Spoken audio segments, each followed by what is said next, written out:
अरावली पर्वतमाला, जो लगभग 2 बिलियन साल पहले बनी थी और गुजरात से दिल्ली के रायसीना हिल्स तक लगभग 700 किलोमीटर तक फैली हुई है, दुनिया की सबसे पुरानी पर्वत श्रृंखलाओं में से एक है। ये थार रेगिस्तान को आगे फैलने से रोकने, भूजल स्तर को बनाए रखने और दिल्ली एनसीआर में वायु प्रदूषण को नियंत्रित करने में महत्वपूर्ण भूमिका निभाती है।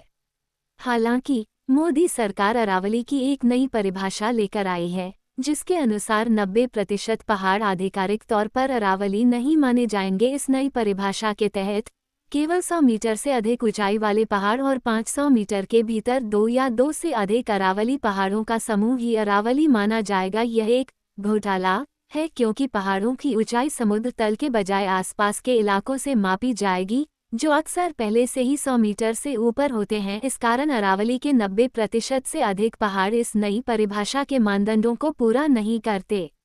जब ये खबर जनता तक पहुंची, तो राजस्थान और हरियाणा में बड़े पैमाने पर विरोध प्रदर्शन शुरू हो गए। सोशल मीडिया पर भी #सेवरवली ट्रेंड करने लगा। सुप्रीम कोर्ट ने 20 नवंबर 2025 को इस नई परिभाषा को स्वीकार कर लिया था, लेकिन लोगों के विरोध के कारण 29 दिसंबर को अपने फैसले पर अस्थायी रोक लगा दी और एक नई उच्च शक्ति विशेषज्ञ समिति बनाने का आदेश दिया।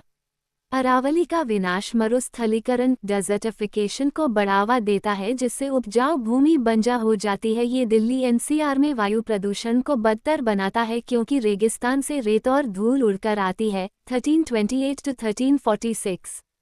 साथ ही ये भूजल स्तर को कम करता है, क्योंकि पहाड़ टूटने और कंक्रीट बिछाने से बारिश का पानी जमीन में नहीं जा पाता, जिससे कई झीलें सूख गई हैं। 1418 to 1441।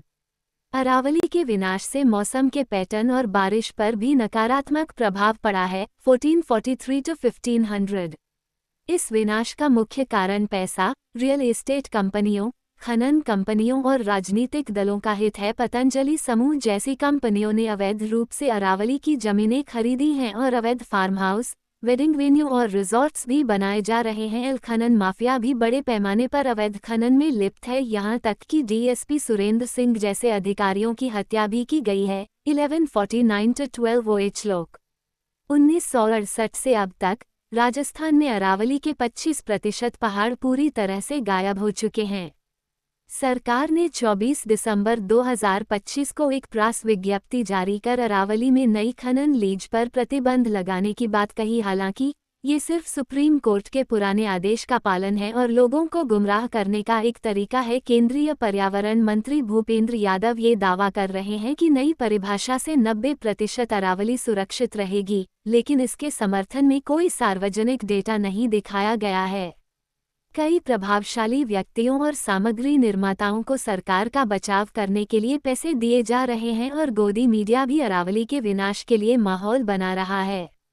यह मुद्दा देश में व्यापक पर्यावरणीय विनाश का हिस्सा है, जैसे मुंबई में मैंग्रोव का काटा जाना और गुजरात में अदानी समूह को जंगल की जमीन देना। इन सब के पीछे का मूल कारण चंदा धंधा मॉडल है, जहां कॉर्पोरेट राजनीतिक दलों को दान देते हैं और बदले में लाभ प्राप्त करते हैं, जैसा कि चुनावी बॉन्ड और इलेक्टोरल ट्रस्ट के माध्यम से होता है। इसलिए देश के जंगलों